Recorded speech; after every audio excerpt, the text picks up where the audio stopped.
दोस्तों नमस्कार। Welcome to make digital asset YouTube channel. इस चैनल में आप सीख रहे हैं कि कैसे प्रॉपर और परफेक्ट डिजिटल कंटेंट जैसे आर्टिकल्स, पोस्ट्स, वीडियोस कैसे बनाएं ताकि आपका हर एक डिजिटल कंटेंट एक एसेट की तरह लाइफ लॉन्ग आपके लिए रेवेन्यू यानी पैसे बना कर दे। लास्ट के वीडियोस में आपने जाना कि डिजिटल कंटेंट हमें क्यों क्रिएट करना चाहिए, जिसमें आपने success references, compound effect, royalty income, paid versus organic marketing के प्रोज एंड कॉन्स के अलावा डिजिटल एल्गोरिदम, इंपॉर्टेंस ऑफ नीश और सेल्स फनल जैसे वंडरफुल कॉन्सेप्ट्स को समझा।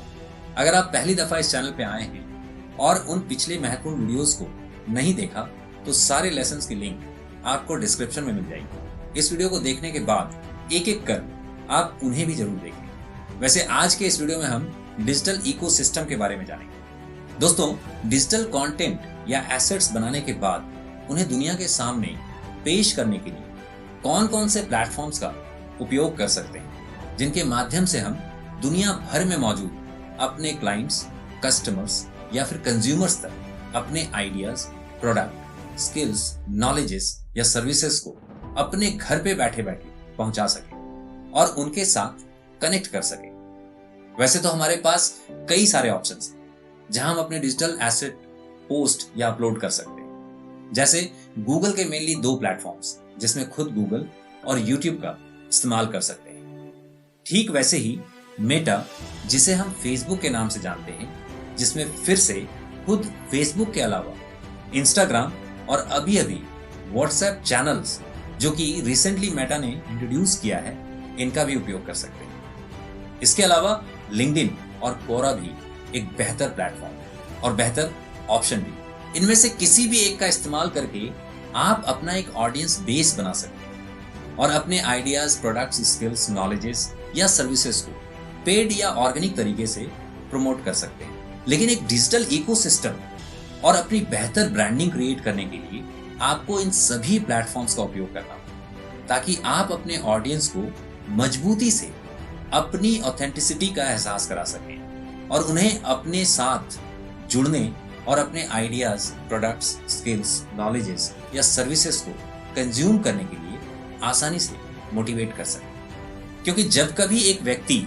आपके डिफरेंट डिजिटल कंटेंट्स को अलग अलग प्लेटफॉर्म्स पर देखेगा तो आपका कंटेंट उस व्यक्ति के सबकॉन्शियस मेमोरी में एक ब्रांड की तरह इम्प्रिंट होगा और वो ज्यादा वक्त तक आपके प्रोडक्ट या सर्विसेज को इग्नोर नहीं कर पाएगा और संभव है कि वो जल्दी ही आपका लॉयल कंज्यूमर या कस्टमर बन जाए। तो चलिए एक एक कर इन सभी डिजिटल प्लेटफॉर्म्स की उपयोगिता और अलग अलग फायदे को समझना शुरू करते हैं ताकि आप उनके उपयोग से पहले उनके द्वारा मिलने वाले आउटकम को ध्यान में रखते हुए अपने डिजिटल कंटेंट को यानी एसेट्स को बनाना शुरू कर सकें। सबसे पहले अगर बात करें तो इन सभी डिजिटल प्लेटफॉर्म्स में से सबसे ज्यादा उपयोगिता है यूट्यूब की, क्योंकि आज ह्यूमन माइंड के लिए आकर्षण का माध्यम वीडियो कंटेंट्स होते हैं और लोग किसी भी तथ्य को जानने, समझने के लिए उनसे संबंधित वीडियोस को देखना ज्यादा पसंद करते हैं। इसी बात को ध्यान में रखते हुए आज से तकरीबन 20 वर्ष पहले गूगल ने यूट्यूब जैसे प्लेटफॉर्म को जन्म दिया। आज एक दिन में 8.5 अरब सर्चेस गूगल पे की जाती है, यानी दुनिया की पूरी आबादी दिन भर में कम से कम एक बार कुछ ना कुछ जानने या ढूंढने के लिए गूगल की सहायता लेती है, जिसमें से ज्यादातर लोग डिजिटल इंफॉर्मेशन को कंज्यूम करने के लिए यूट्यूब का उपयोग करते हैं। अकेले अगर हिंदुस्तान की बात करें तो लगभग हिंदुस्तान की आधी आबादी यानी 40 से 50 करोड़ लोग यूट्यूब को नॉलेज और इंफॉर्मेशन का बेहतर सोर्स मानते हैं और उपयोग करते हैं। ऐसे में अगर आप अपने प्रोडक्ट और सर्विसेज के प्रमोशन के लिए यूट्यूब का इस्तेमाल करते हैं तो आप अपने घर बैठे बैठे हिंदुस्तान की आधी आबादी तक पहुंच सकते हैं। सोच कर देखें, 40 से 50 करोड़ लोगों में से अगर आधे % लोगों को भी आपने अपने कंटेंट से प्रभावित कर लिया तो वो संख्या 2 लाख लोगों की होगी। और अगर आपके किसी प्रोडक्ट या सर्विसेज की मिनिमम वैल्यू 500 रुपए भी, तो आपकी कुल आमदनी 2 लाख गुना 500 करें तो 10 करोड़ रुपए हो सकते। यहाँ एक और मजे की बात बता दूं, अगर आपने अपने उसी 500 रुपए मूल्य के प्रोडक्ट या सर्विसेज को किसी अन्य माध्यम से प्रचार प्रसार कर 2 लाख कस्टमर्स को ढूंढने का प्रयास किया होता तो आपको कम से कम उसके लिए 1 से 2 करोड़ रुपए का खर्च उठाना पड़ता। लेकिन YouTube के माध्यम से आप न केवल ऐसा फ्री ऑफ कॉस्ट कर सकते हैं, बल्कि अपने प्रमोशनल डिजिटल कंटेंट के जरिए उल्टा YouTube से ही आपको पैसे मिलेंगे। इसे ही कहते हैं आम के आम और गुठलियों के दाम, यानी जीरो बजट पे करोड़ों का कारोबार खड़ा करना। ऐसा आपने भी जरूर देखा और सुना होगा कि कैसे एक यूट्यूबर करोड़ों रुपए कमाता है। थोड़ी देर के लिए मान लो कि आपका खुद का कोई प्रोडक्ट या सर्विसेज ना भी हो, तब भी आप किसी भी क्षेत्र से संबंधित इंफॉर्मेशनल वीडियोस बनाकर यूट्यूब पे डाल सकते हैं और अपना एक ऑडियंस बेस बना सकते हैं, जिन्हें डिजिटल लैंग्वेज में हम सब्सक्राइबर्स या फॉलोअर्स कहते हैं। और अगर एक बार आपके फॉलोअर्स की संख्या अच्छी खासी बन गई, तो फिर आप कई अन्य प्रकार के प्रोडक्ट्स या सर्विसेज जिन्हें अन्य कंपनियां बनाती और बेचना चाहती, उन्हें अपने चैनल के माध्यम से अपने ऑडियंस के बीच प्रमोट करके भी करोड़ों रुपए कमा सकते हैं। ठीक किसी बॉलीवुड स्टार या क्रिकेटर की तरह, जो टेलीविजन पर एड्स करने के लाखों करोड़ों चार्ज करते हैं। इस विषय को और बेहतर तरीके से समझने के लिए आप डिजिटल प्लेटफॉर्म के माध्यम से कितने सारे सोर्स ऑफ इनकम जनरेट कर सकते हैं, उससे संबंधित एक पूरी डेडिकेटेड वीडियो हमारे इस चैनल पर देख सकते हैं, जिसके लिंक इस वीडियो के डिस्क्रिप्शन में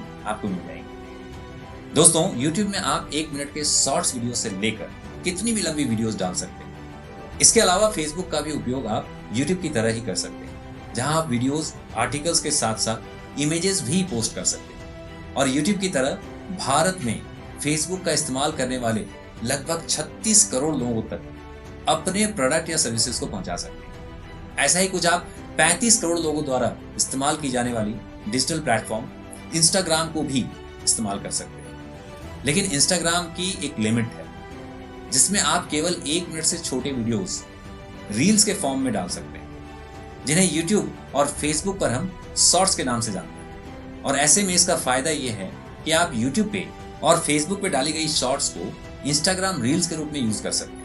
ऐसे में इंस्टाग्राम के लिए आपको अलग से मेहनत करने की आवश्यकता ही नहीं है।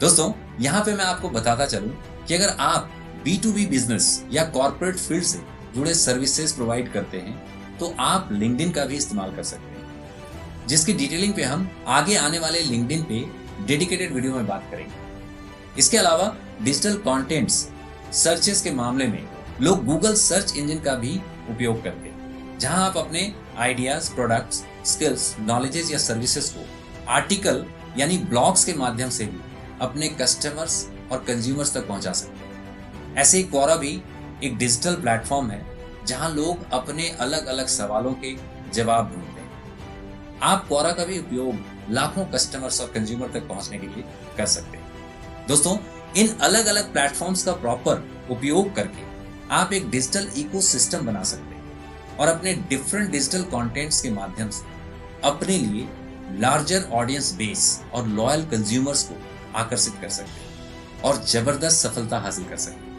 दोस्तों, इस सीरीज के आने वाले वीडियोस में आप इन सभी प्लेटफॉर्म्स जैसे YouTube, Facebook, Instagram, LinkedIn, pages और चैनल्स को अपने प्रोडक्ट्स या सर्विसेज के मुताबिक आसानी से सेटअप और कस्टमाइज करना सीखें और उनके एल्गोरिथम के मुताबिक अपने नीश से संबंधित सही तरीके से कंटेंट बनाना और प्रमोट करना भी सीखेंगे। इस वीडियो में इतना ही।